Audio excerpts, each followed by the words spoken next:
সেনাপ্রধান আমার জন্য অনেক উঁচু স্তরের লোক। তিনি একটি বাহিনী চালাচ্ছেন এবং তিনি কোনো কথা না বুঝে বলেন নাই। বাকিটা ইন্টারপ্রিটেশন কি এটা আপনারা জানেন। আর আমি যতটুকু ওনাকে চিনি, very straight forward man, very very straight forward man. যা বলার মানুষের মুখের উপরে বলার মতো লোক।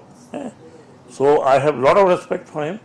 উনি কি বলেছেন না বলেছেন সেটা ব্যাখ্যা আমি দিতে পারবো না, এটা উনি দিতে পারবেন। এখন তো বলতেই হয়, আগেও তো ভাষা বলতে পারতাম, এখন তো দেখছি why this industry is not, মানে এভরিবডি ব্যাংকের খাতার মতো আপনি গার্মেন্ট ইন্ডাস্ট্রি তৈরি করেছেন, ব্যাংক থেকে লোন নিয়েছেন, তার কি কতখানি এক্সপোর্ট কি আছে কি না আছে আমাদের ব্যাংকগুলো তো দেখে নাই। আমি সরি টু সে, শুধু এদের দোষ দিলে তো হবে না।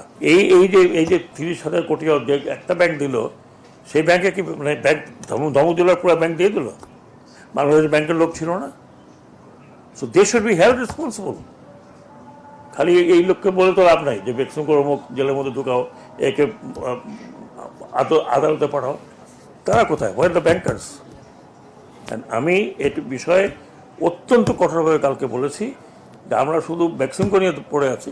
এই বেক্সিমকোকে টাকা দিল কে? এত ভয়ে যে 50,000 কোটি টাকা দিয়ে দেবো সব মিলে, না 40,000 কোটি টাকা। তাই তো বললাম, অফিসার হোক, কর্মকর্তা হোক, কর্মচারী হোক, ইনকোয়ারি করবে ফাইন্যান্স মিনিস্ট্রি। বললাম এতক্ষণ ভাই, কি বললাম? এই তোমার এত প্রশ্ন থাকে। আল্লাহ তাআলা রিজিক দেওয়ার মালিক, ডোন্ট ওয়ারি। কিছু না কিছু হবে। আমরা তো চেষ্টা করছি। আমি প্রথমে কি বললাম সেটা আমি বলতে পারবো না, এই কমিটি বলতে পারবে। আমি তো বলছি অনেক দেশে ইন্টারেস্ট দেখাচ্ছে।